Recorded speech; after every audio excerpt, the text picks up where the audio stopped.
நெய்வேலியில் தனியார் பள்ளி வாகனம் மோதி பள்ளி மாணவி பலி. தாய் மற்றும் மகன் பலத்த காயம் ஏற்பட்டு மருத்துவமனையில் சிகிச்சை பெற்று வருகின்றனர்.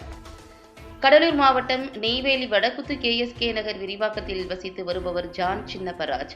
இவர் வட்டம் 28இல் புகைப்படம் எடுக்கும் கடை நடத்தி வருகிறார்.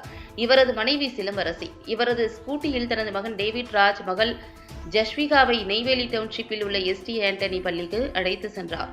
அப்போது வட்டம் 9 பாரதி சாலை அருகே சென்றபோது தனியார் பள்ளி மாணவர்களை ஏற்றி சென்ற வாகனம் சிலம்பரசி ஸ்கூட்டியில் மோதியதில் 3 பேரும் தூக்கி வீசப்பட்டனர். அவர்களை அப்பகுதி மக்கள் மீட்டு NLC மருத்துவமனைக்கு கொண்டு சென்றனர். அப்போது 6 வயது குழந்தை ஜஸ்விகா UKG மாணவி சிகிச்சை பலனின்றி உயிரிழந்தார். இந்த நிலையில் சிலம்பரசி மற்றும் அவரது மகன் டேவிட் ராஜ் 2 பேரையும் கடலூர் அரசு மருத்துவமனைக்கு மேல் சிகிச்சைக்காக அனுப்பி வைத்துள்ளனர். தனியார் பள்ளி வாகனம் மோதி பள்ளி மாணவி இறந்த சம்பவம் அப்பகுதி மக்களிடம் பெரும் சோகத்தை ஏற்படுத்தியுள்ளது.